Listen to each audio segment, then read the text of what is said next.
Thank you for giving me a chance to finish davening.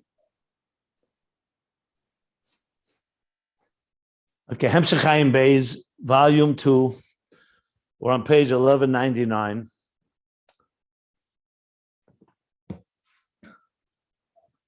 And get straight into the topic, talking about how to achieve a level of riyah, the clarity that comes with vision in the cognitive contemplation about godliness.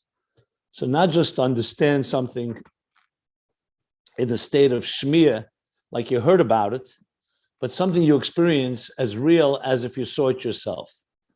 Now, the qualification was made that this isn't like Riyah Gashmias today, because Riyah Gashmias means physicalize. We relate to physical objects. We don't relate to spiritual objects quite like we do to physical ones. So you can't say, I see spirituality like I say, I see my hands.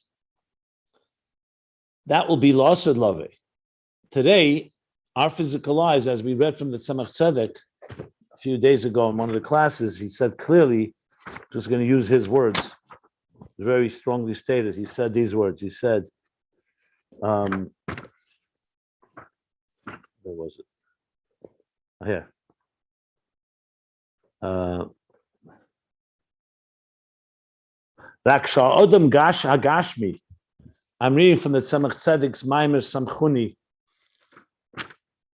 Bashishes, the Maimer in both in Eratera, Pesach, and Shir HaShirim. I'm reading for Shir HaShirim, so it's page 217.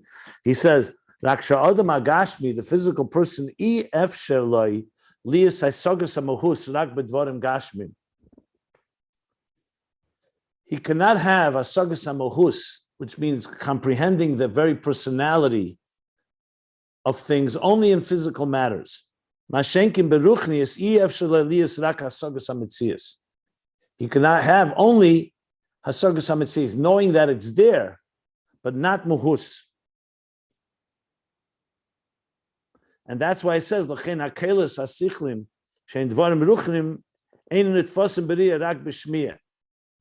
that's why sounds and ideas, which are ethereal, spiritual, essentially, we cannot grasp with our sight, only with our hearing. Like we hear it, we sense it. So, for example, you know your neshama is in you. The metzius of your neshama is obvious because you're alive, and that's what makes a soul a soul. But if someone to say, can you see the soul like you see your body? No. And yet, the Rebbe Rashab says clearly, with words of the Tzemach Tzedek as well, it goes back to the Alter Rebbe's words, that though Su Morim Einechem is a physical sight, we see the physical world, and through it we see physically, he says, Be'inei Basar, the divine energy, and actually is found in the Maimer. In one place, the Tzemach Tzedek writes that a person has to train himself to see it. In other words, when you keep on looking at the world and you keep on training yourself and understanding the energy that makes the world move is divine. That's, he calls it, yes, Einei Basar Mamish. However, higher levels of the divine, we cannot see that way. And yet we can come to a level of Riyah, the Ayin HaSeichel. The Beliebe is Chazer Kula. In other words, in Seichel too, there are levels of comprehension and perception. One is understanding something, like L'Shmiyah, and then there's a level you can come to a Riyah HaSeichel, which is calling Chochma, where you actually perceive its truth, its resonance, and its clarity, as if you see it, like he said. And he gave the example, I'm not going to go through all of it again because we learned it so many times, of somebody conceiving an idea, the clarity they have in comparison to someone who hears about it. Okay. And that we call Chochma, in contrast to Binah, which is Shmiyah v'Havana, Hasaga. So we have two elements here. We have the Hasaga of an idea, and we have the reality, the clarity of the idea, the truth of the idea. In Chochma itself, we've also discussed there's the Sichli Shabazah, Chochma as being the first spark from which comes Binah. But Chochma also has something that is not just Sichli, it's L'mayla Sichli Mamish, as he put it. it's something that is a deeper truth that you sense, whether it's hanocha sichlis, that you really have that upleg, as he put it, the upleg. Another place I saw the klarkeit, the rechkeit, the truth of it, the resonance of it, as well as sensing something that's there, even though you may not have words for it. Now, the question is, can this Riyah of Chochma be transferred to Binah? That's what we've been discussing, and we'll be discussing now. Because the next step in this discussion was the concept that there's Chochma within Binah within Chochma, and Chochma within Binah. And for this, and here, he explained it in several stages here.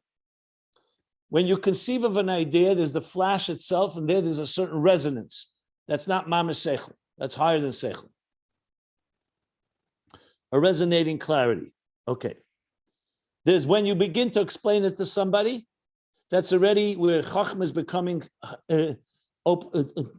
subject to Havana Vasaga, not necessarily a full-blown Binah yet, but at least explaining what you the idea that just came to you. So that's a lower step already. Then there's Binah, where you comprehend it in full glory, full development of the idea, fleshing it out, and so on. Okay. When it's in a state of Chochma, it's still called Ayin. When it's a state of Binah, it's called Yesh. Now, the few points that he made now in the next, further understanding this point, he says you have to say, Muchach Leimer, I'm looking at the bottom of 1198, I'm going to move to where we're up to in 1199, that also in the Hezbollah was encompassed in the spark. So in the flash of the idea that was beyond comprehension at the moment then, which means you couldn't explain it, is already has the potential, like a seed, that the potential that will come out when you begin to explain it.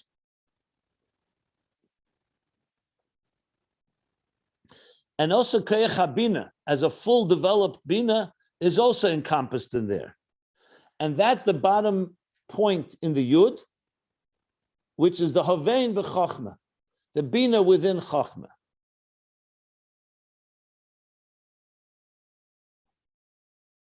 I'm just thinking of a footnote from the Rebbe. 1 second.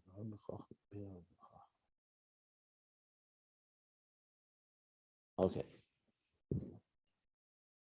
But it's still in a state of concealment. And when you look at the flash, you don't see the explanation yet.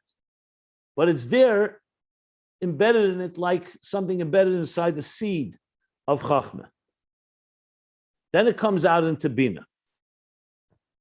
Now, the next thing he pointed out, it doesn't come automatically.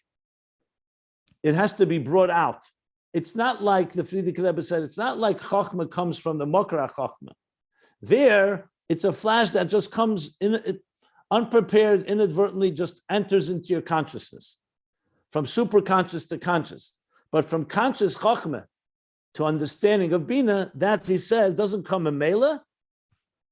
Kim shemevi oisir de'asaga. And when it does that, it's in a state of Yerida.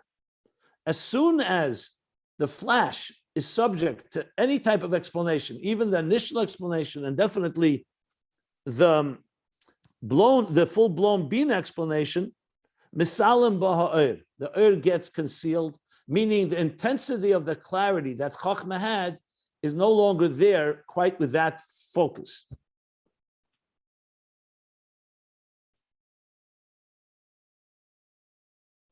And he made it very clear that it's the very fact that something is subject to understanding is already a step below the resonating truth of that very subject. And I explained that as well, that when you are standing in the presence of something and it's very clear in your mind, you don't even understand it, but it's very clear, as soon as you put it into words, you're already somewhat being diminished, the experience itself. On two levels. First of all, you can't explain something that you see with your eyes, in this case, see with the eyes of your mind. And secondly, as soon as you explain it, it means you're outside of it. When you're completely consumed with something that you are in awe of, and you're experiencing it, in this case, an idea that is so taken you, and in its truth, You're not capable of explaining it. So there's both elements here that I'm adding. It doesn't say this explicitly here, but in analyzing it, it's clearly the case. One is that you're completely consumed, so there's no one to talk about. You can't speak. It's like when someone comes to you, then you'll say, right now I can't speak to you. I can't talk about it. And second, the fact that the fact that you can explain it is already a descent. And the second thing is you can never really explain an experience of that nature to the fullest. So hasaga, though it has the mila that it's internalized more, it doesn't have the same power of resonance that a person has in the riyah of Chochma. Okay.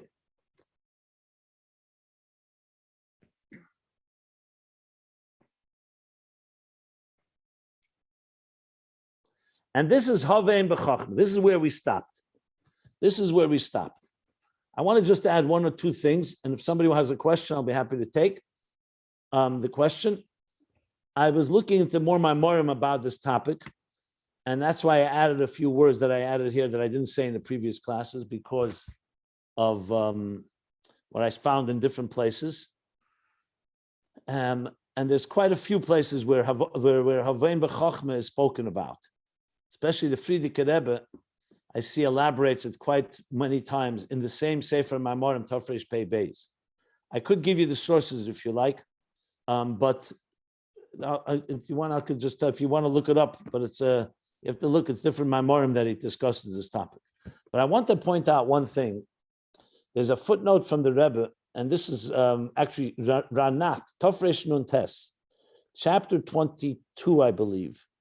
He speaks about Hacholzu, the famous Hacholzu Ranat that talks about Achdus and so on. If you've ever learned it, if you go to chapters, you know what, let me pull it up so you can see it inside. 1 second.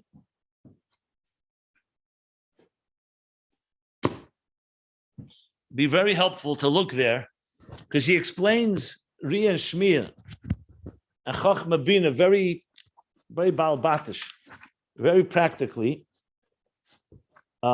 It's pages, let me see, it's, what did I say? What chapter did I say? Yeah, chapter 21. Oh, you said 26. I said 22, but it starts in chapter 21, where he explains very nicely and very succinctly in a very practical way, the Yud and the Hey of Chochma and Binah. And explains the idea, the difference between the clarity of Chochma and the understanding and explanation of Binah. He actually explains it with the words Mayim and Rakia there as well, that Mayim is very fluid and Rakia, it solidifies the idea. But I would definitely suggest reading chapter 22 primarily, but it starts already in chapter 21, 22, and then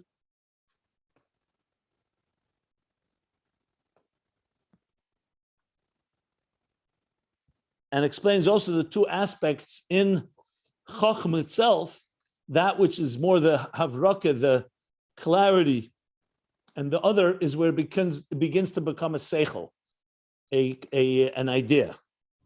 Explains that as well.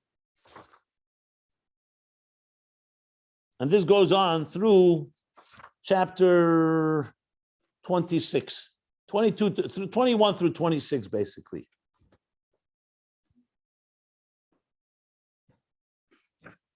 Now, there's a footnote from the Rebbe there that can be also helpful here, and I'd like to just share that. He, by the way, also brings there Shasak Rav, Leihoderboy, yeah. Is also brought there. We spoke about that.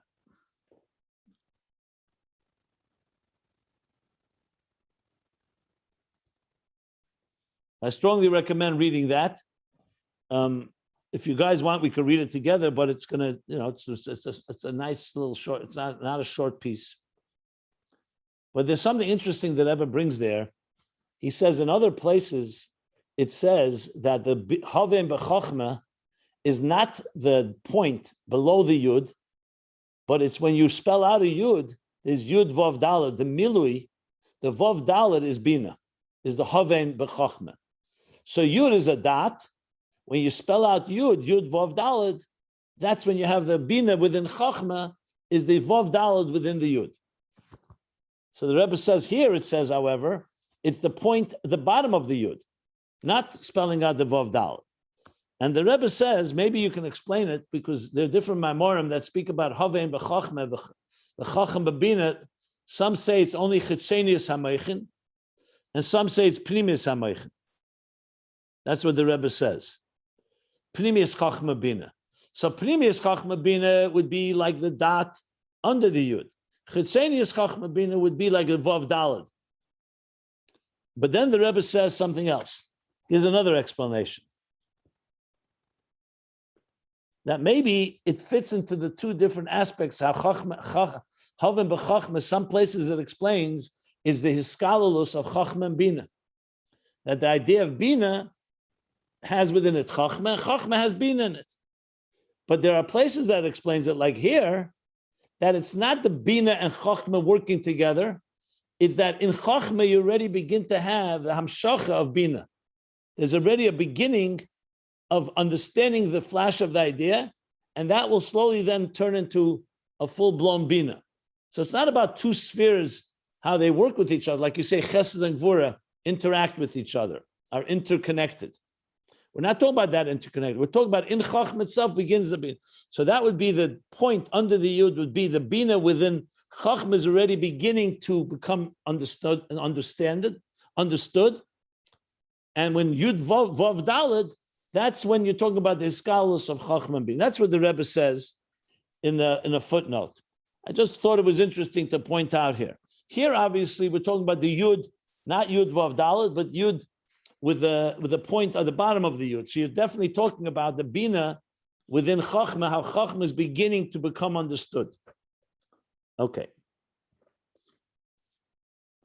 Now, I'll stop here if anybody wants to ask anything, because now we're going to go over to the Chochma within Binah.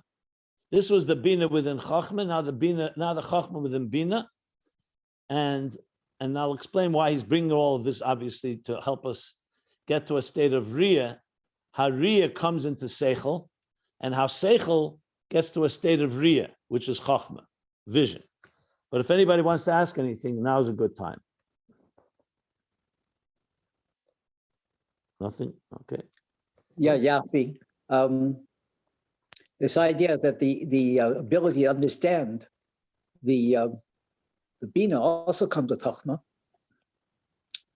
I think we have experienced that many times when learning something from our Rabbi, that when you learn the Sikh or something like that, not only does he give you the content, but he also tells you how to learn what he's teaching you. Is that the idea we're expressing here?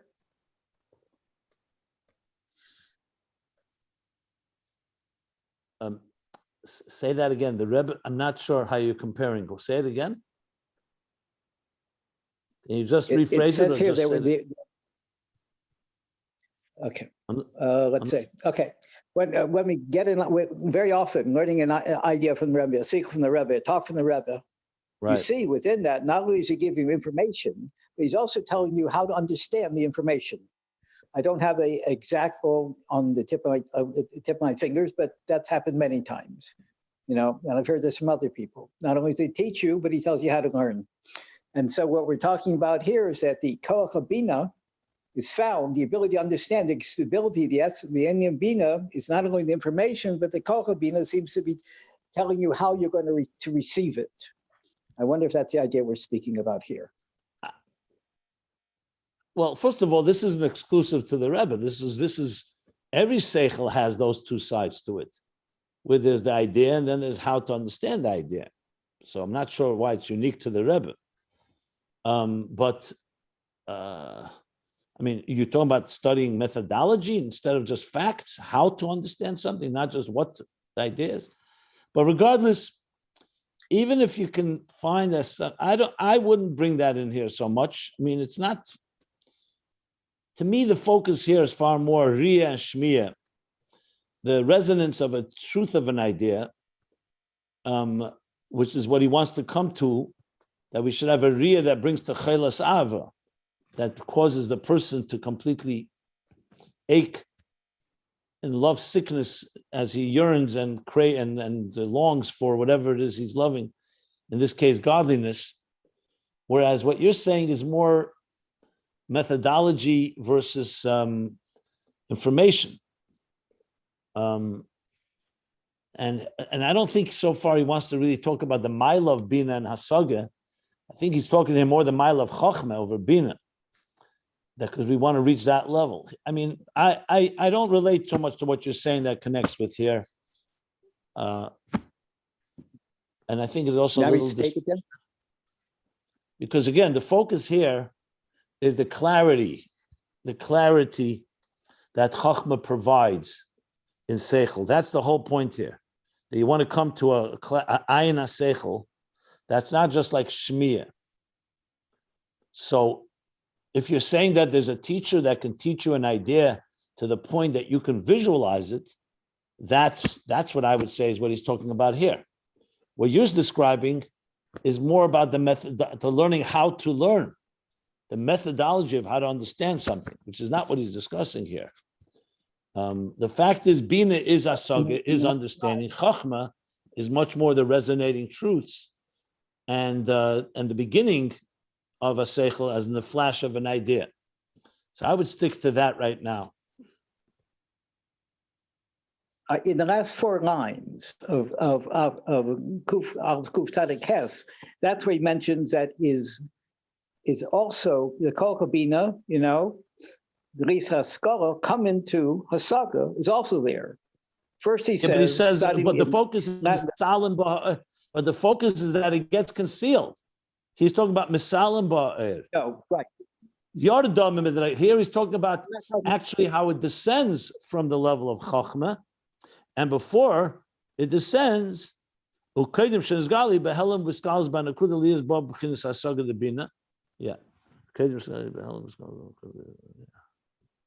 Where are you so here he's talking about emphasizing how it actually goes away and is descending and concealing the Chochma. So that's the focus here. That's true. Look at the last 4 lines. He named Mukhaf on Kuf Tzadik Ches. I just read it. I'm reading it inside. Yeah. What you're trying to suggest about where it's concealed. Read the part about where it's what's found there, what comes out. It's found Can you read to me the line you're talking about? Why don't you read it to me? Sure. Last 4 lines of Kuf Tzadik Ches. He named Mukhaf Kamar Shagamba Behinza Hesfer. Kuf Tzadik Ches or Kuf Tzadik Tes? Hold on. Which page? 1198 or 1199? 1198? Yes. Of course, I know what it says there. Okay, I'm sure you do. So what are you? Okay. What are you saying? So I explained it. One second. I explained it. Let me ask you something. Are you asking me a question of my explanation? I'm not sure what's going on here exactly. Are you asking me what I meant when I explained it, or you're suggesting something else? I'm not sure what what's going on here. Tell me. You seem to have responded that there's a concealment of what is in Chochma. I thought you were referring to 1199. You're going back to 1198 is the beginning of the subject. So what do you want to emphasize here? Tell me what you want to emphasize. Well, okay. In the last 4 lines there, it says what's contained in Chochma is what explains Haskalah. Okay, that's included in Chochma. Okay, and also, and then the next to the last line, Kol Chabina, to be Haskalah, come into Hasaga, is also there in the Kudos to Chochma. So I discussed this at length. I explained this at length. Right. Okay, so I was asking a question. Is that similar to what we see by the Rebbe? You say it's even by... I have no idea. I don't think so. I don't see what the connection is even. And why by the Rebbe? What did the Rebbe do that other teachers didn't do? He's one of experience. That's why I asked the question that way. All right. Okay. We can put it aside if you don't think that's what's fine. I'm not going to push my subject. It's not going to go into more. Thank you. Okay.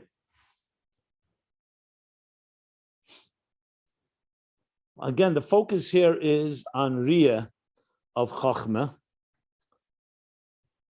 Okay.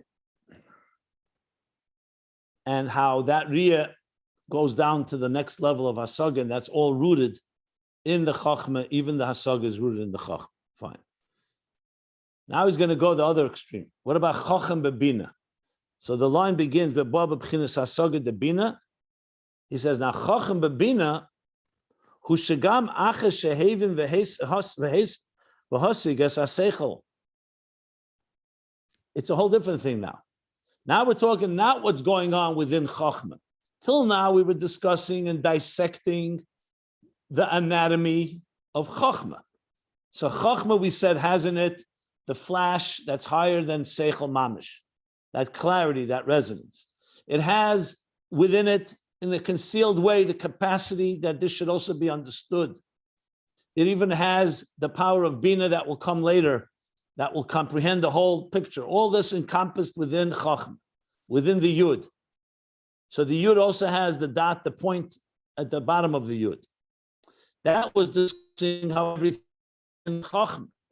And within Chochma, you already have the Yerida, the Helam, that comes when you even begin to consider explaining something. Now he's dissecting the opposite. What about Binah? Once you've reached now Binah, now you have a full-blown idea, and it's understood. And we know it's lower than Chochma. That we have a Chochma within Binah. What is that? So he says that also, that in addition, that also after you understand and comprehend the Seichel, the idea, Bar Chova Gdela, very expansive. So you're full understanding. We're not talking about Chochma anymore. We're talking about Binah. Yeshamod etzle tamtzis v'teichen hasbara. The Chochma bebina ensures that shamod etzle, that it should be preserved within him. The tamtzis, the summation, the punchline, v'teichen hasbara. Or it could be v'teichen hasvara, probably teichen hasbara. By the teichen hamachuven mimeno. So when you get into Binah, Binah is a very wide, expansive area with a lot of details and a lot of sub-details that break down this angle, that angle, like the difference between a mayon and a nor. A river is a very expansive place. A mayon, a spring, is a very concentrated place. So now that you're in this expansive place and you're discussing it in every possible angle, it's very easy to lose sight, and I use that word very intentionally, to lose sight of the focal point. I mean, even right now, when we're learning this, I'm pointing out, what is the punchline in Ayin Beis here? When we talk about all these details, Havan b'Chochma, we can go off into a whole discussion. What is Binah? What is Chochma? What's the punchline with the Rebbe Rashab is saying here? Riyah, he wants us to have an element of vision, which will cause that the human being aches and is lovesick. So he says, the Chochma Binah Shomer ensures that even when you're in Binah, you shouldn't lose sight. Shomer Etzlei should be preserved by him, the tamtzis, not the details. What's the tamtzis, which is like the, tamtzis is also the concentrated summation, and the teichen hasvara, which means teichen hamachuven mimeno. What is the intention? What is the content, the intention of this whole Binah in the first place? V'zeu Hashem ereisei, and this level of Chochem bebina is what preserves it. Bar chovas ha'inyan shelo yelech b'derech hakloson ma'kavona amitis ba'inyan. It preserves it in when you're in the expansive place, when you're expanding the idea, that you should not go off on the wrong direction. Akloson means you get lost. The derech akloson means you're going off the wrong path. Akloson is even worse than wrong. Completely off, lost from the kavana amitis in the inyan. And this happens all the time. You see it all the time. You start off with a spark of an idea, you're keeping focused, then you start discussing it and expanding it in all different directions. At some point, you could even lose sight altogether. Someone says, "What? 1 second. What was our point of departure?" Why are we discussing this? What is the point here? Because that's the nature of seichel. Now, once seichel gets into the so-called expansiveness, it's seichel. It's very nice seichel, but it's not necessarily aligned with the intention of what the whole point was in the first place. So that's why Chochma Binah is the preserver to protect that you shouldn't go off b'derech haklasin b'akavona mitis ba'in k'moshe kosa b'mokem achar, like it says elsewhere. V'nizbar gamkein le'il, and was also explained above. Where that above is, I need to find. It could be in those places we spoke about with Anochas Hasich, Anochas Sichlis, or Hovem B'Chochma, Chochma Binah, maybe back in volume 1. I have to look that up. So here we have a whole different aspect now. So Chochma Binah, its role is to make sure that Binah is aligned and focused on the tamtzis.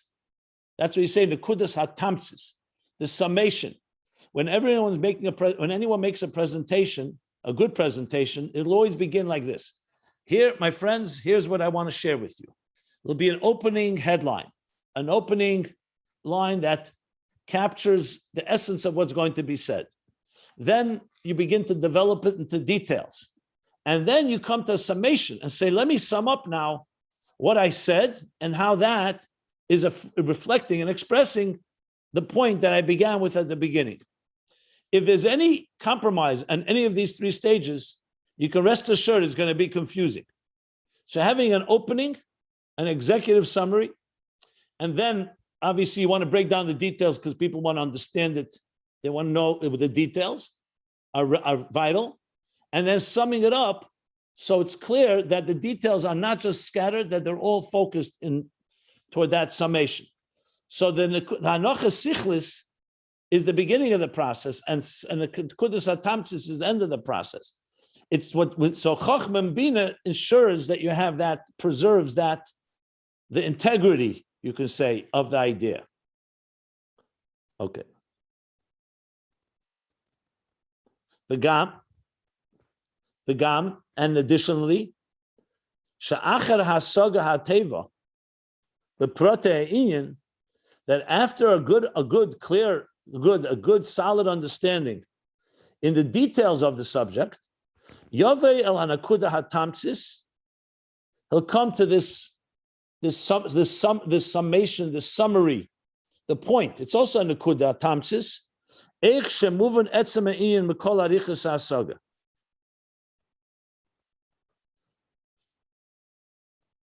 Okay, so he's saying 2 things. The first thing he said, well, let me first translate this. How the etzem inyan, the core idea, is understood from all the lengthy and elaborated comprehension. So what's the difference between before the Vagam and after the Vagam? It's like this. The first thing Chochma Binah does is that when you're in the thick of things, you always keep in mind what is the kavanah of the whole idea. The second thing is that when you come to the end and everything is understood well, you sum it up properly. I know I said that both before, but now reading it, it's clearly like 2 stages. So again, Chochma Binah, that even after he understands it, it preserves the integrity of the Nakuda, Teichen HaMechuven, and after all the details comes to a very clear summation that sums up etzem ha'inyan mikol harichas ha'asaga. Ubezeh miskarev el etzem ha'inyan kamoi betchilas ha'askola shenischadech esle ha'askola mekayach ha'maskil shehi keilu roya kamoi kein hu ata. Shehi keilu roya kamoi kein hu ata. Okay. Now, when you do this properly, and Binah is being guided and is being so-called reality checked by Chochma throughout the process, and it comes to the conclusion that is aligned with. She says, what happens then? The Binah didn't just take you in all different directions. After all the details, you're coming back, you're rounding it all up. So you began with a Nakuda. You then expand it into details. Now you're coming to the end of it, you're coming back, you bring it back, like completing the circle. He says, Miskadav al etzem inyan, you come close to the etzem, the core idea, kamoi, as it was, betchilas haskola, as it was when you first initially conceived of it. Remember the conception when there was the flash. When you first became conscious of the idea from the koyach hamaskil, which is the power to conceive of ideas, what we called before makar haseichel. So the makar haseichel came into Chochma as a flash. It developed in Binah, and now it's coming back and getting back to the core idea because of the Chochma within Binah, that it should be aligned with the way it was in its initial conception. At that stage, Shahoya Ki'ilu Roya, that was as if he saw it. Remember Riyah. It was clear and resonating like Riyah. Kamoy Kain hu ata. So too now, that even though you've traveled quite a distance, and now you have a comprehensive understanding of it, the Chochma within Binah ensures that you come back to it and it preserves, even now, after all the understanding, the way it was in the beginning when you first conceived it. So the Binah within Chochma is how Chochma goes from Riyah, Malmayla Lamata, into beginnings of understanding. We spoke about the first stages of it, where you begin to explain to yourself, to others, where it begins to be something that has words and yesh, and then it moves into full-blown Binah, and now Chochma and Binah makes sure that the end of the process is aligned with the beginning of the process.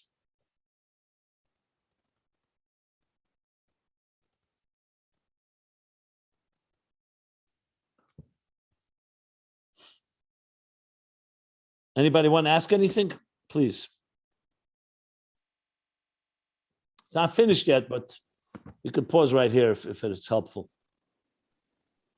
I have a question. To what extent is Binah fleshing out the Chochma, the initial flash? To what extent is Binah a comprehension, a hasaga that is in some ways independent of the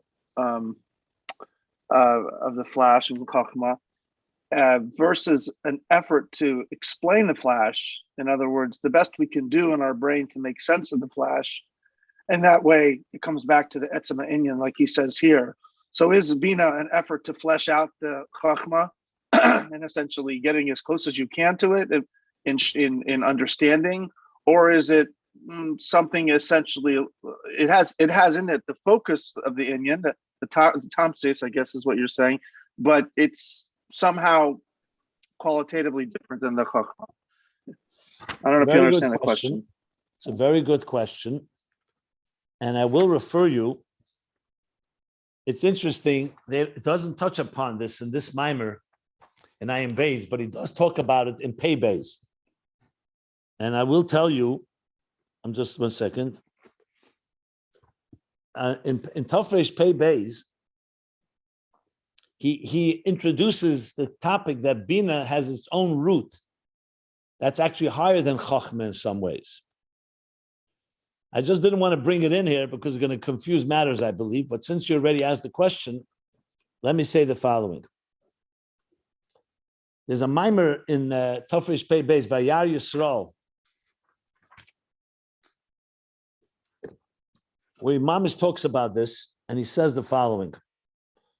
I'm just looking at it quickly because I want to make sure that I got it right.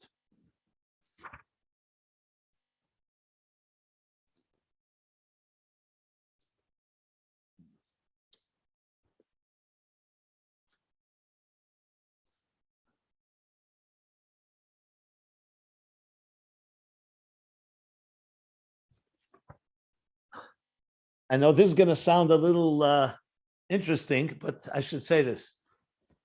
Binah has the Maila of Harchava. Harchava is expansiveness. Now, the problem with expansiveness on its own, as we see here, when you expand too much and you don't have the concentrated core essence in place, you can wander off who knows where. But in fact, if you look at Chochma and Binah in their root, you know what he says?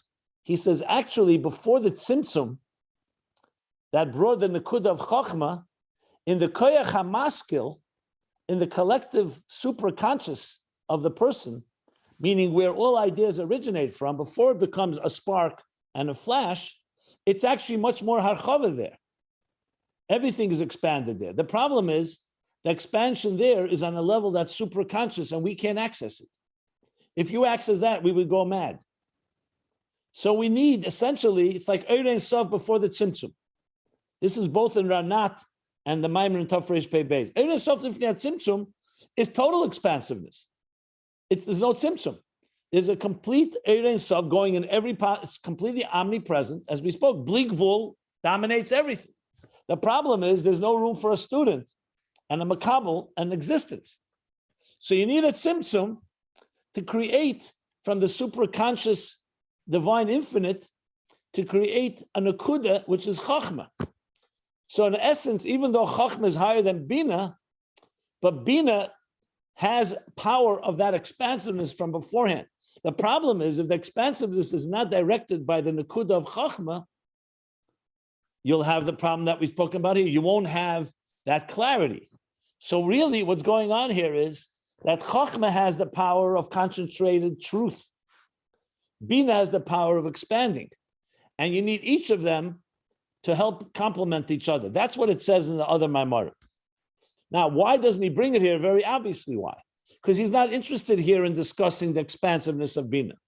He wants to speak here about the clarity of Chochma. Because the whole point is to stick to the Riyah, that even in Hasaga you have Riyah. But if you want, since you're asking the question, the fact of the matter is that it really works two ways. It's just like we spoke about the Kav and the Rishimu and the Tzimtzum. Remember, the Kav is the ray of light that everything will originate from the Kav. Even the Kalim are going to come from the Kav, but the Kalim are not rooted in the Kav. They're rooted higher than the Kav. In the Kalim, in the Oasis of the Rishimu. Just like the body is not rooted in the soul. But without a soul, your body would never develop. So in a way, you could say Binah, like Kalim, Yesh, has its own root, but it has to travel through Chochma. So on one hand, Binah is the expansiveness, is the expansion of the spark. On the other hand, part of it also has something that Chochma doesn't have, which is that ability to expand. And as I said, to really allow us to understand something. So comprehension has the Maila, it's more internalized. But Chochma has the Maila, it's more clear and sharper in the Nekudas Advavim. In a way, Chochma is more bittul, Ayin, Binah is more Yesh. But the Yesh has a root in a higher place, like we say by the Yesh HaNivra and the Yesh HaMiti. So the Yesh HaNivra is rooted in the Yesh HaMiti, but it has to go through Oyer and through Giluyim of Elikus for it to really be revealed properly. The interesting thing is what I just said. The Rebbe Rashab also says earlier in volume 2, in one of the places where he talks about Chochma and Binah, he actually says Chochma is like what I just said, that the Nekud of Chochma is rooted in the Etzem. But the same thing you can also say about Binah in a different form of fashion. Now, if this confused everybody, I hope it didn't. I was just answering the question, but it's good you brought it up because it is discussed.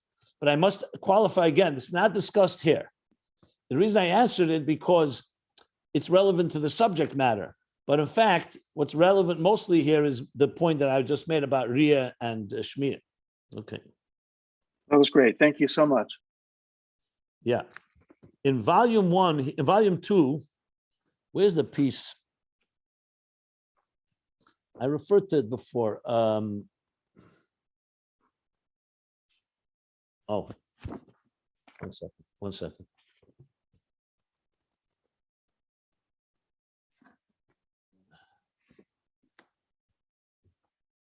Yeah, if you look,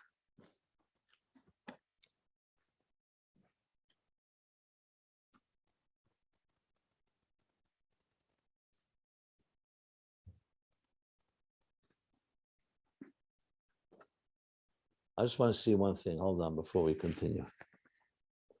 I want to add one more thing I want to add, if I may.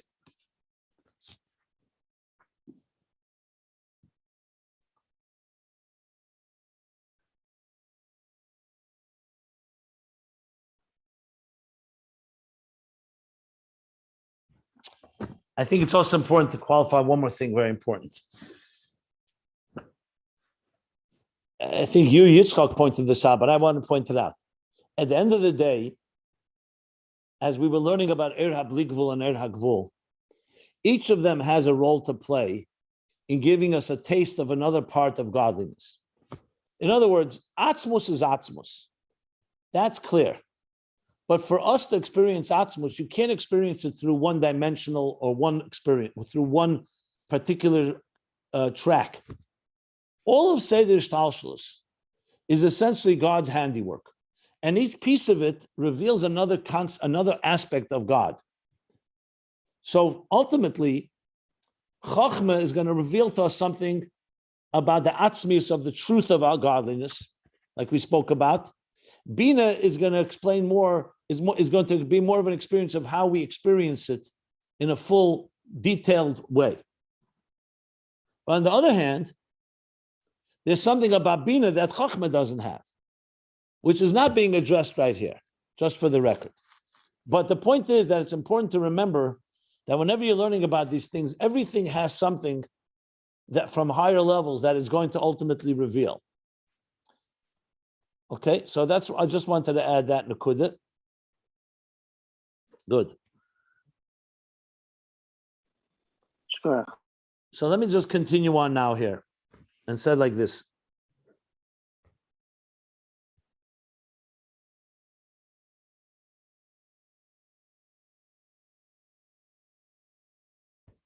Okay. The im hayes, and even though that she'enei, that bina, enei b'bchinas gili er atzmi, that once you got into hasaga, into comprehension, it's not er atzmi. Why? Because as I pointed out, when a person is experiencing something in its fullest sense, you're completely absorbed, like as if you're seeing it, Chochma. So yes, it's being preserved, a certain clarity is being preserved in Bina. It shouldn't go off course. But you can't say it's the Gili Eratzmi like Chochma, Kol Kach. Kumoy b'nekudas ha'askola. Like it is in the spark, in the Nekudas ha'askola, in the point of Askola of Chochma. Shenirgesh etzlei oz yeser etzem ha'inyan kumoy shu l'mayla ma'asaga. We're there. He feels more the core, as it is higher than comprehension. So though we just said that Chochma preserves it, and Bina comes to the conclusion that's aligned with it, but so he's not qualifying.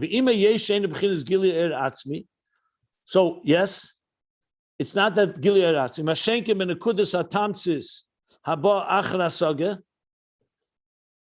Whereas the Nekudas HaTamtzim in the summation, the Nekuda at the end of the process, the summation, the Tamtzis, where you're taking out the punchline, the conclusion that comes after Hasaga. That's not the same level of Atzmi as it is in the Nekudas HaSkola of Chochma.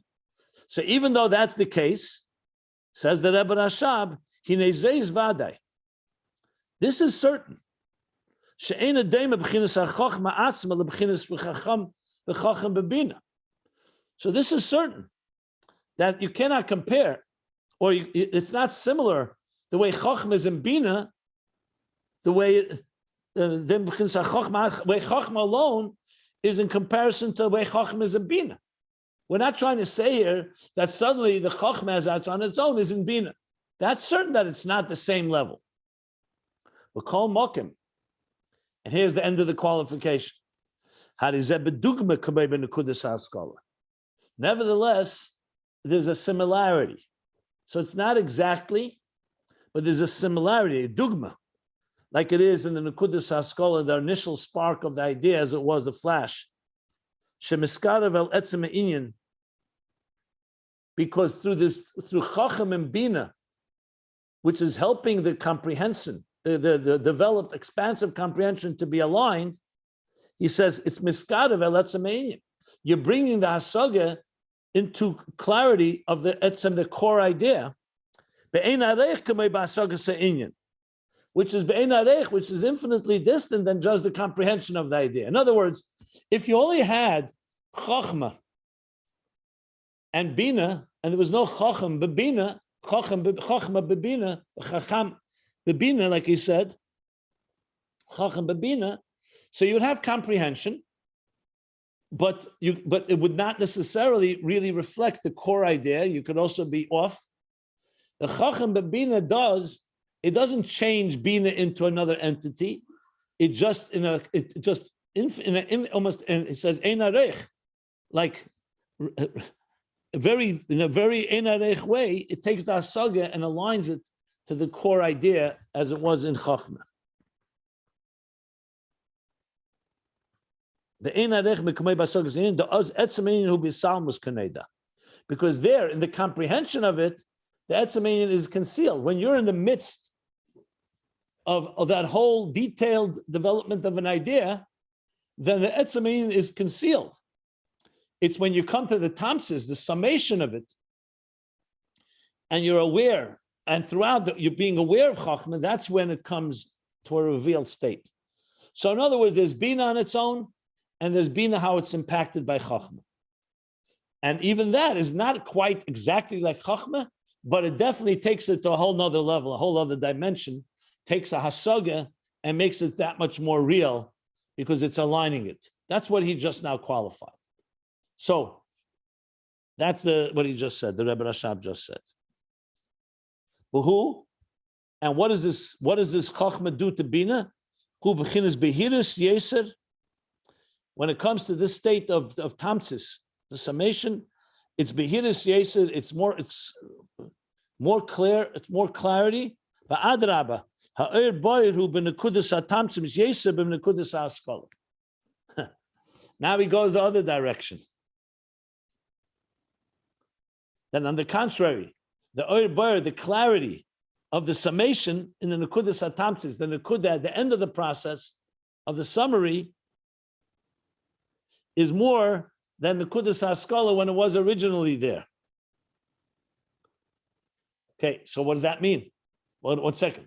Didn't you just say that it doesn't compare? The etzem chochma is always going to be higher. You could say Binah has now been aligned to it, but to say it's boher yoser, adarab, it's more clear. So he's going to explain what that means. In other words, there's something about clarity that you have at the beginning, but there's something about clarity that's added only at the end that has an advantage. And here's this advantage. He's going to explain now. Like it says elsewhere, the ribi ha'er v'dakus ha'er. When you're talking about the ribui, the sheer magnitude of the oir, and dakus ha'er, dakus usually would be translated as subtlety, but here he's translating it as the reichkeit, the richness of it, the reichkeit, the richness of that idea. Who ben yeser. It just flashed in the that first emerged when the person because that's closer to and relates more to the etzem, to the core of the essence of the idea, or atzmos in general, to the core truth of godliness.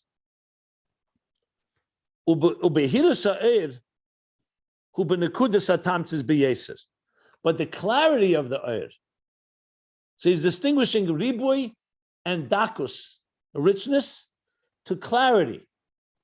In other words, in the initial flash, you have there's something there that's very core concentrated, but the behirus, he says in the kudas hatamtzis b'yesed, is stronger and greater in the summation, in the final point, more than in the initial point. But he doesn't say what that means here in detail. Maybe the parentheses will help. But Pashtus, what he means here is because once you got into Hasaga, you come to understand the idea in its details. And now you have the Chacham Bebina, so the details don't take you off track. And now you sum it up. There's a clarity that you have at the end of a process that you don't have in the beginning of the process. In the beginning of the process, you have the truth in its purest form. And you have, like he said, the reichkeit, the richness of it, everything is there. But to say clarity, no, so you have a resonating factor there that's deeper because it's so close to the core idea to the core that it originated from. Let me explain how I understand it. And then we'll read the parentheses. Here's how I understand it. I'll use an example. I'll use two examples. One example from when we did the Farbrengen, when we remembered and then wrote down a Farbrengen. So I went through this process every week, literally what we're learning here in the most real way. The Rebbe spoke, let's say on Shabbos, speak an idea. And as I've many times said, you couldn't really process. If you want to remember it, you had to just listen and absorb. But the Rebbe would sometimes say an idea that was so awesome that you like literally saw another reality. Like let's say describing elikus, godliness of a higher level. So there was a sense of a power there that was like undeniable. Just like when you see and you're in awe of a sight, you suddenly see one of these natural wonders. And you just can't deny it, just overwhelming. The problem, of course, is that if you stay in an overwhelmed state, you wouldn't hear what he's saying, what the Rebbe was saying. So I couldn't allow it to influence me too much because then I would just be in awe. And I needed to continue listening. But there was an akuda there that I never forgot. And it was vital that when I wrote the Farbrengen, I always remembered that akuda, because that was the key to so much. But no way can you communicate that without details. Well, when you wrote the details, when I write down the details, I always would remember. I remember the Farbrengen in Simchas Torah, Tov Mem Zayin. I'm going to give a real example here. And the Rebbe was speaking then, the last Rashi in Chumash, which he never speaks about because Parsha Bracha is never on a Shabbos. It's always Simchas Torah we read. And he was saying, the Rashi says there that when it says, La'inei Kol Yisrael, it says, L'chola Eses Va'amevsim, Asher Asa Moshe La'inei Kol Yisrael, to all the wonders and miracles that Moshe did before the Jews, before their eyes, of all the Jews. So Rashi says, he broke the luchas. I'm not going to go through the whole sikha. I want to make a few points that I think would be very helpful here. And the Rebbe asked, of course, the obvious question. What does that mean exactly? First of all, there are plenty of miracles that Moshe did that are obvious. He helped to take out the Jews from Egypt, Kriyas Yamsuf, Matan Torah, throughout the 40 years in the wilderness. Of all things Rashi chooses, is none of them. He used a negative thing, which we fast on 17th of Tammuz because Moshe broke the luchas, because of the Chet Egel. That's Eses Mevsim Asher Asa Moshe La'inei Kol Yisrael. That's how the Torah concludes. The most negative thing that happened to the Jewish people, they built a golden calf and Moshe broke the tablets. And it continues that God said, thank you for breaking the tablets. And there's a rule, Messiah and B'tev. You always conclude with something good. And Rashi here is turning it around. The last pasuk in Chumash, even though it's talking about the sad passing of Moshe, the last verse is upbeat. All the miracles and wonders and miracles Moshe did. And Rashi is turning into a negative. Then the Rebbe started to explain. I can't even describe it. I tried to capture it in the Hanocha that I wrote. The Rebbe started to cry. And we're talking about serious crying. It was hard to hear his words even. The gist of it was, and I heard, at the time, it was like Riyah. It was Riyah. Without explanation, the Rebbe began to talk about what is the greatest thing a Nasi B'Yisrael could do. It's not do miracles and wonders. That's obvious. Is that when his people are in crisis and there's a terrible tragedy, what does he do then? That's when you see the real test of a leader. And what does he do?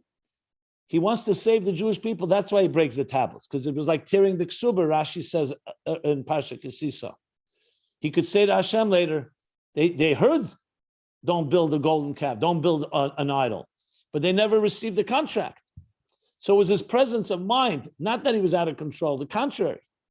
He was ready to sacrifice the luchas himself, said, erase my name if you don't forgive the Jewish people from the Mecheni Nom Sifrecha. He was ready to give up not just his gashmis, his ruchnius, his neshama, Torah itself, breaking the tablets, the first tablets. We know what kind of sin it is, what kind of tragedy it is when a Sefer Torah falls by accident. And that's a Sefer Torah. Here's the tablets. That's when you see what a Nasi is. When the Rebbe said it, it was beyond words. But I never forget it till the second. I remember it vividly. So though I had to write the Farbrengen now, which was a good 45 minutes, a good 15, 20 pages of Sikha. But I remember vividly how the Rebbe communicated it. And that was a form of Riyah and Chochma for sure. But then came the Binah and the Hasaga, which was, what did he say? I can't just write, it was awesome. The Rebbe cried and he told us what a leader is. It was also Bislapshus in words and letters and ideas, questions, the Rashi, answering the Rashi, quoting different sources. All those were the details. Now, if I had not seen and not felt that experience of the Rebbe, how the intensity of what he wanted to carry over, what was the punchline? That a Nasi, the level of a Nasi is Mesiras Nefesh. The commitment, the devotion, completely selfless, ready to give up everything about himself, even his highest spiritual levels, for the people. That was the punchline. I sensed it in the beginning of the Nekudas HaChochma, even before the Rebbe gave the details. Then he developed it in the details. And then when I wrote it, I had to make sure that the words were capturing the intensity of that sentiment. It wasn't just sitting down and writing, okay, technically, here's a question on Rashi. You know, it could be dry and presented in a way where you don't feel any emotion. It's a nice idea, concept, but I had to capture it. And then once you finish the Sikha and you see it all with the details and you maintain that clarity of that initial Chochma, when you come to the end process, there's a certain clarity that I did not have in the beginning. Even though the intensity was stronger seeing the Rebbe capture it in that sense, but in a way, clarity on my terms, on our terms, you come after you finish the Sikha, there's a certain hispilus and a certain, what he says here, behirus. So if you talk about the richness, the dakus, or ribei ha'er, was definitely in the beginning when the Rebbe began the whole idea, before we understood the details. But when we maintained that, we preserved that integrity through Chochma bebina, and then came to the end of Binah to sum it up, the summation has much more clarity because now it follows all the details. So in many ways, it's much clearer on our terms. If you're talking about purity of concentrated intensity, the beginning, clarity, much more at the end. So when I read this, to me, it's very, I saw this and experienced it all the time, but I just wanted to use examples to explain it. So I think it's like almost, if the other example I was going to give, you're standing in front of a natural wonder, you're in awe. You have no words. Then you begin to dissect it and start to analyze it, and you maintain the awe, but then you finish analyzing, you come away with a certain appreciation and clarity that's even more than the initial awe. Not in quality, but in clarity. In a type of like more appreciation, maybe is another word I would use. Anyway, that's how I would explain what he's distinguishing here. But bottom line is, it all starts with the Chochma. It doesn't start with the Tamsis. Chochma, you start with Chochma, you have Binah within Chochma, you have Chochma within Binah. Now you come to the Tamsis, the end, and it's aligned. Like you said, Miskarev to the Etzem Inyan. It's not quite the Etzem Inyan like we said, because Chochma is always higher than Binah, even higher than Chochma within Binah. But there's something now that you have the best of both worlds. You have the Chochma, you have the Chochma and Binah, and now you have the Tamsis that has a clarity because it has all the expansiveness and the details that Binah provided. So it has a certain element of, as I said, appreciation, clarity. I think it's more in the Gavra. Maybe Chochma is more in the Chefza. The actual energy is higher in Chochma, but the actual clarity for the person appreciating is more in the Tamsis. Maybe that's another way of explaining it. Okay. Anybody want to ask anything? Can you give a citation for that Sikha? Just since you presented it in such a beautiful way, it would probably give certain people even a more greater appreciation to read it now with that summation of that Sikh of Simchas Torah, Mem Zayin? Yeah. Well, the summation was that the end is that Rashi, being that's the last thing, the Einei Kol Yisrael, this is Rashi is looking for the greatest thing Moshe ever did. So therefore, he's bringing the most positive thing. The breaking of the tablets was actually, that's why Hashem said, because through that he saved the Jewish people, brought Yom Kippur and forgiveness to the world. And that was the greatest, essentially, statement you can say about Moshe Rabbeinu, greater than Yitzis Mitzrayim and Matan Torah. That was the end of that was the punchline. That was the end. But oh no, I got that.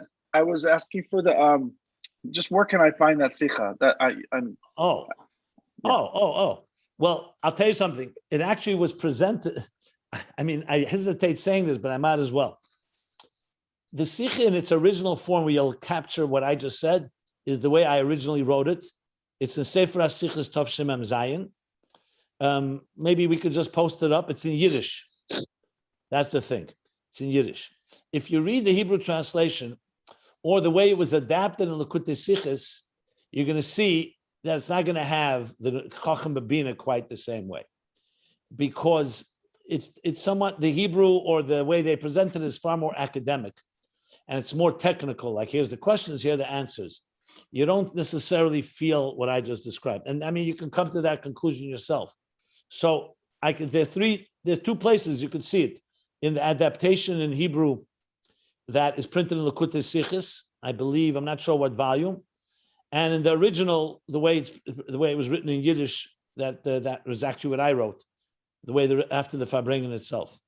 So it would be good to look at both. You know what? Someone will post it hopefully on the group. If not, I'll direct where it is. I'll direct you to where it is. Thank you.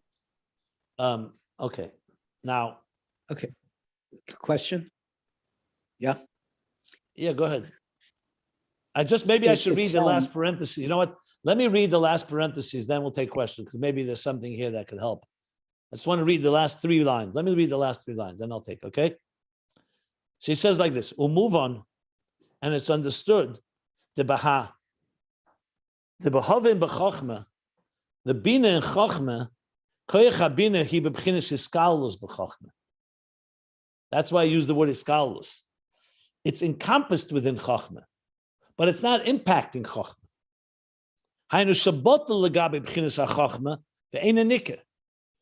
It's sublimated or subjugated or nullified in Chochma. It's within there, just like the oak tree is within the seed. And just like the full developed child is within the one cell. But it's ein nikar. It's not obvious. It's not discernible. It was only saying you have to say it's there because everything originates and travels through Chochma, including the early stages of Binah. But when you say about Chochma and Binah, ha-Chochma hi ha'ikar. The primary active force is Chochma. Rak shemislabeshes bebinah. So in other words, he's distinguished. When you say the Binah within Chochma, Binah is not affecting Chochma. Here, when Chochma is in Binah, the primary thing is Chochma.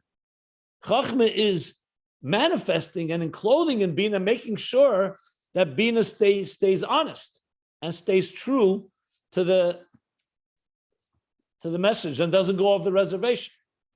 Shahariya ikar kan hu nakuda, because the primary thing in Chochma Binah is the nakuda, the spark, the clarity of that spark of the focus. Rak shemislabeshes bebinah. Only thing it manifests and encloses in Binah, hainu shehi nakuda haba min hasaga. It's a nakuda that it manifests in Binah, but he's also saying it also will come out of hasaga, because that's the tamsis, the nakudas hatamsis that will come out at the conclusion. But Chochma is very active there. That's what he's distinguishing. Interestingly, the Eirat Torah, this is an Eirat Torah as well.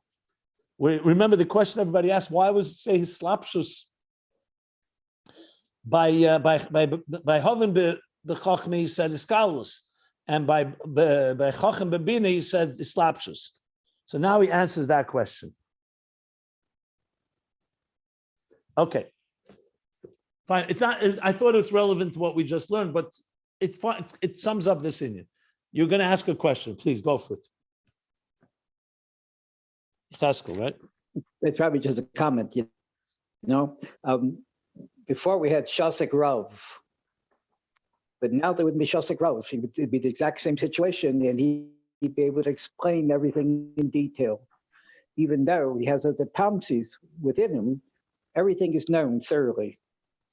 So to speak, like a pyramid of an idea.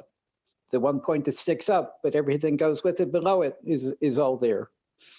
That seems to be the idea that he's given us at Tamsis.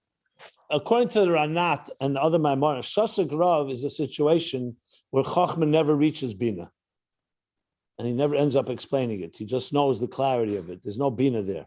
That's according to those Maimorim. If you look in the Ranat, in chapter, the one I referred to before, Tafresh Nun Tes, chapter 24, that's what he says there. So I wouldn't use that here, especially since the Rebbe Rashab didn't bring Rishosak. But if you're interested, it sounds more that it's a Chochma without Binah. It sounds like this whole presentation is sort of like what the Rambam said, how we went off track with Avodah Zarah, that originally they wanted to serve God, and then they started saying, well, maybe I could get to God through the stars and the sun, the planets, and that's then an extreme example. Yeah, that's an extreme example. They lost the focus and they lost the plot. They lost the plot. Yes. The only thing is, I wouldn't compare it quite to this because that is real full-blown Avodah Zarah. But the idea is, yeah, that's an extreme version where you begin with good intentions and you start with a point and then you go off who knows where. Yeah, that is, in that sense, correct. This is usually more, I find that especially when you go to, you have brainstorm meetings, office meetings and so on, and sometimes you start going into so many different directions that like the CEO will get up and say, 1 second here, let's not forget the mission of our organization here. I was just reading somewhere that Avis Rent-A-Car was trying to catch up with Hertz. So Avis, they came up with the whole idea, spend millions of dollars, Avis balloons in all the carnivals and everywhere where people go for entertainment. Balloons, Avis balloons. And they're all arguing about it, and they're ready. It's a good idea, a lot of publicity. The CEO sitting there says, look behind me. What do? Avis, we rent cars. He said, children in amusement parks don't rent cars. So all good ideas. It'll definitely get Avis's name out there, but it's not focused on our mission. So in other words, you can come up with an idea. This happens all the time. Very often, it's very subtle. How many companies, you, Eliezer, know better than I, how many companies, big companies, with brilliant people, come up with a campaign or something, and later, or at some point, someone recognizes, 1 second here, it's very nice, but we've gone off the reservation. Now, sometimes you need to be innovative. I'm not suggesting that, but you always need that reality check.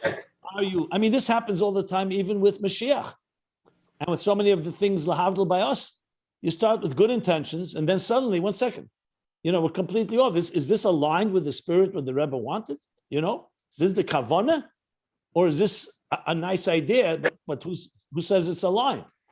In other words, you can find a lot of examples of this, obviously.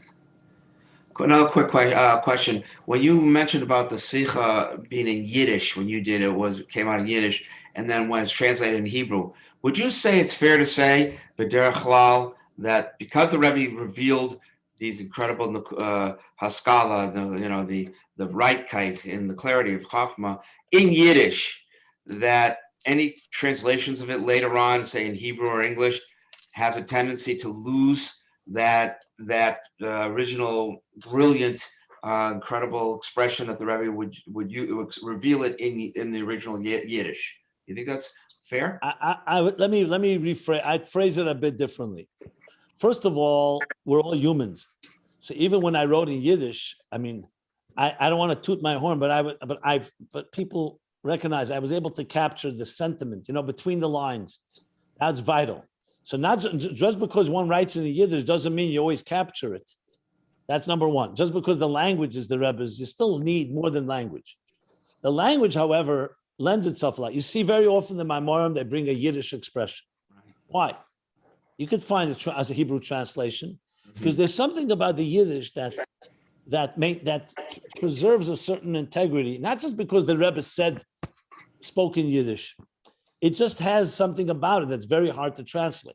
So I would say in general, yes, translations in general, especially if they're literal, are going to lose some of the magic of the original. So check it out. When you learn Tanya, there's certain lines in the Alter Rebbe, even though it's translated perfectly, it's missing something. So number one, translations do lower it a bit. The thing is, good translators that are really, really good compensate for it with the choice of words and explanation, and sometimes even like good writers are good writers. I mean, the truth is, you ever see a writer describing a scene and another writer describing the same scene, and it's like two different stories? Because one knows how to capture the feelings in ways. So I think it comes down to not just purely words and language, also how well you know how to capture emotional sentiment. And that's difficult to do in writing. Good artists and good writers and good speakers are able to capture sentiments, not just ideas. And that's much more challenging. So I think it's a combination of factors. Language is definitely a challenge, for sure. I'm sorry. In the case of this Sikha, by the way, the Likkutei Sichos was not just that it's in Hebrew. The way even if they wrote it in Yiddish, they made it into a much more Lamdish Sikha. It became Lamdish. Lamdish, which has a role. They turned it into a Rashi Sikha, basically. Questions, answers. They don't even mention the Rebbe cried. So what made it more academic. But what I wanted to ask, though, is that for somebody like yourself who's fluent in all three languages, Hebrew, English, and Yiddish, do you feel that there's something unique about Yiddish itself? They say it's absolutely. a very rich language. I'm not fluent at all. I'm a novice in Yiddish still. So would you say there's something unique about Yiddish? Yeah, absolutely. That reveals godliness? One second. The answer is absolutely yes. I've written sichos in Hebrew too. So I'll tell you, Hebrew has the milah. If you want brevity and sharpness of an idea, Hebrew is excellent, better than Yiddish. It takes, in Hebrew, one sentence in Hebrew can take 3 sentences in Yiddish. If you want to, I'm talking about pure clarity of a subject matter. It's a great language for expressing a question and answer. But if you want to express emotions and sentiment, though Hebrew is obviously a very powerful language, certain things Yiddish is very hard to emulate in other languages. Wow. But you know what? Again, good translators can compensate a lot. They know how to do it. Wow. Now look, let's say the Rebbe had spoken in Hebrew. The Rebbe spoke a sikha to the soldiers. Remember in Tavshin Lamed Zion, Tavshin Lamed Vav in the summer. He spoke to the soldiers. The Rebbe called them Tzuyana Yisrael. So in 770 downstairs, they all came. The Rebbe spoke in Hebrew. I mean, the Rebbe is Hebrew, more like Lashon Kodesh. So I looked at that. I studied that. And you want to know something? The Rebbe himself was not as emotional as if he would have spoken in Yiddish. I'm sure of that. Because Yiddish is more natural to the Rebbe. Not that his Hebrew is bad. Secondly, what I want to say? Secondly, there's something about the Hebrew that's more it's drier and more mechanical. But I guess a person who is fluent in Hebrew and doesn't know any other language and is a very sentimental person could probably deliver extremely emotional. Look, Shir HaShirim, some of the psukim in Chumash and in Tanakh, complete Hebrew, are very unbelievable in their expression. I'm trying to think of one, a pasuk that it's almost impossible to translate in Yiddish, frankly.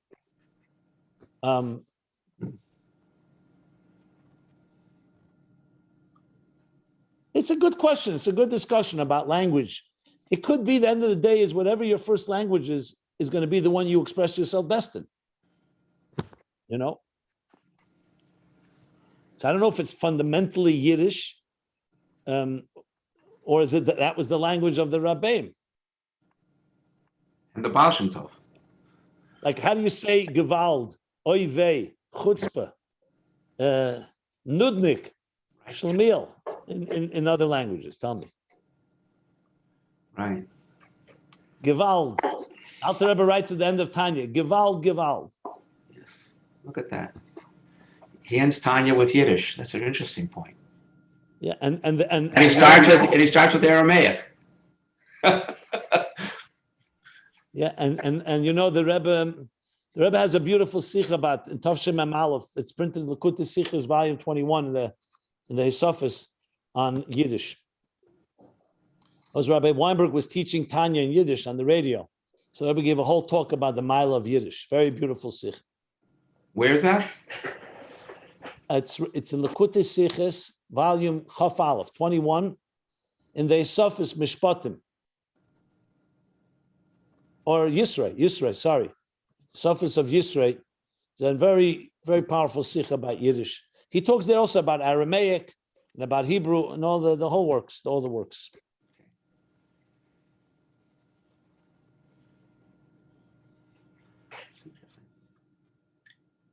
Like for example, Ani l'doidi v'doidi li. I mean, translate that in any other language that has the same power. Very hard.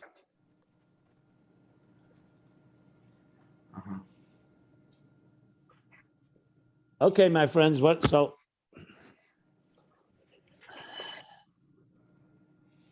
Good stuff. Thank you very much, Rabbi. Yeah, we conclude here at the end of the paragraph on page 1199. And did I miss the parentheses? Yes. Yeah, I taught the parentheses, yeah. So I'm finishing at the end of the parentheses.